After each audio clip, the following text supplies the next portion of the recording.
เนื่องในปีมหามงคลพระบาทสมเด็จพระเจ้าอยู่หัวทรงเจริญพระชนมพรรษาครบ6 รอบ 72 พรรษาจังหวัดแปร่โดยนายชุติเดชมีจันทร์ผู้ว่าราชการจังหวัดแปร่ขอความร่วมมือทุกหน่วยงานราชการและรัฐวิสาหกิจแต่งกายด้วยเสื้อสีเหลืองประดับตราสัญลักษณ์งานเฉลิมพระเกียรติพระบาทสมเด็จพระเจ้าอยู่หัวเนื่องในโอกาสพระราชพิธีมหามงคลเฉลิมพระชนมพรรษา6 รอบ 28 กรกฎาคม 2567 ในทุกวันจันทร์หรือในโอกาสที่เหมาะสมและขอเชิญพี่น้องประชาชนจังหวัดแปร่ร่วมกิจกรรมโดยทั่วถึงกัน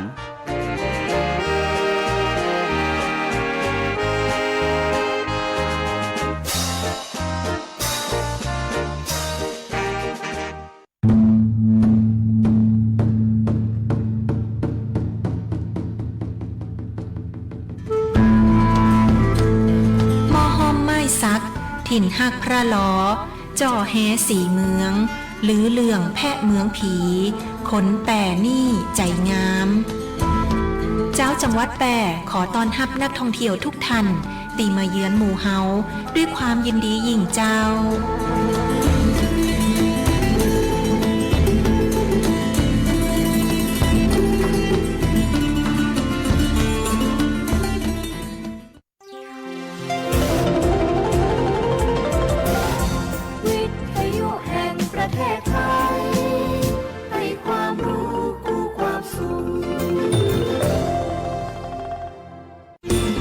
วิทยุแห่งประเทศไทยจังหวัดแพร่ 91 เมกะเฮิรตซ์ให้ความรู้คู่ความสุข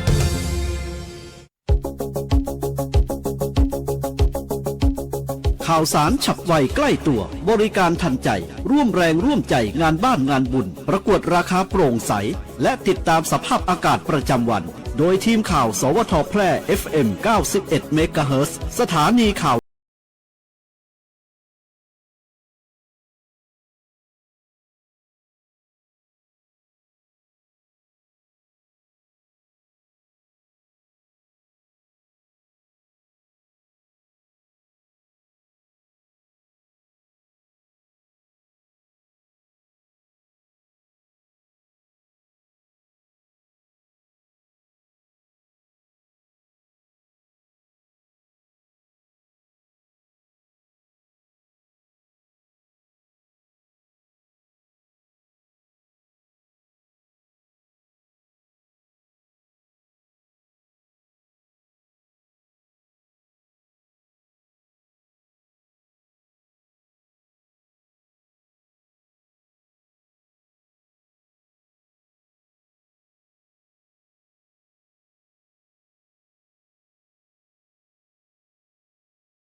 หรือไม่การนำข้อมูลปลอมข่าวปลอมไม่ว่าจะเป็นเรื่องราวทุจริตหลอกลวงหรือข้อมูลความผิดเกี่ยวกับความมั่นคงปลอดภัยการก่อการร้ายรวมถึงข้อมูลลามกไม่ว่าจะทั้งหมดหรือแค่บางส่วนเข้าสู่ระบบคอมพิวเตอร์หรือแม้แต่การแชร์หรือส่งต่อข้อมูลเท็จเหล่านั้นล้วนมีความผิดตามพระราชบัญญัติคอมพิวเตอร์หากการกระทำดังกล่าวส่งผลกระทบต่อประชาชนทั่วไปต้องระวางโทษจำคุกไม่เกิน5 ปีปรับไม่เกิน 100,000 บาทหรือทั้งจำทั้งปรับรู้อย่างนี้แล้วเช็คให้ชัวร์ก่อนแชร์อย่าเชื่อจนกว่าจะรู้ความจริงด้วยความปรารถนาดีจากสำนักประชาสัมพันธ์เขต 3 กรมประชาสัมพันธ์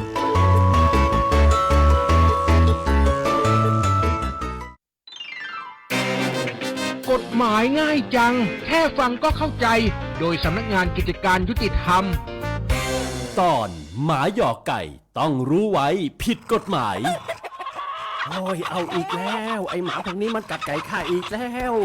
จ่าแชมท่านบอกแกหลายครั้งแล้วใช่ไหมเรื่องหมาของแกเนี่ยฮะทำไมชอบปล่อยมันออกมากัดไก่ของข้าตลอดเลยเนี่ยเหลือทนแล้วนะวันเนี้ยฉันจะไปแจ้งตำรวจไม่เอานะหมามันแค่หยอกไก่ไม่เห็นเป็นอะไรเลยดูสิเป็นสิคะถ้าทำให้ผู้อื่นเสียหายเพราะไม่ว่าจะเป็นสุนัขจะแค่อยากเล่นด้วยหรือว่ากัดไก่จริงๆก็ตามหากสร้างความเดือดร้อนให้คนอื่นจนทำให้เกิดอันตรายต่อคนหรือทรัพย์สินของใครจะถือว่าเจ้าของปล่อยปละละเลยสัตว์ดุสัตว์ร้ายที่อยู่ในความดูแลเจ้าของจะต้องได้รับโทษจำคุกไม่เกิน1 เดือนหรือปรับไม่เกิน 10,000 บาทหรือทั้งจำคุกและปรับเงินเลยค่ะฉะนั้นเราต้องดูแลสัตว์เลี้ยงของเราให้ดีๆนะคะหยอกกันภาษาอะไรดูไก่ฉันน่ะตายไป18 ตัวแล้วจ้าแชมขอโทษจ้าเดี๋ยวฉันซื้อไก่มาคืน20 ตัวแถมอาหารไก่อีก1 กระสอบเลยจ้าแล้วฉันจะล่ามโซ่หมามันไม่ให้มากัดไก่แกอีกนะจ๊ะหากสงสัยเรื่องกฎหมายหรือได้รับความไม่เป็นธรรมติดต่อสำนักงานยุติธรรมจังหวัดทั่วประเทศหรือโทรสายด่วนยุติธรรม1111กด77นะจะบอกให้กับเข้ามาแล้ว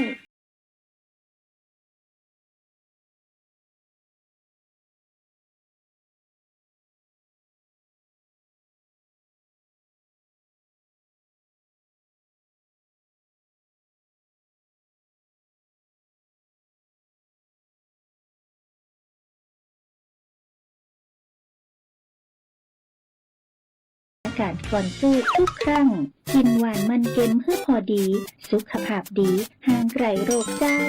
สำนักประชาสัมพันธ์เขต 3 กรมประชาสัมพันธ์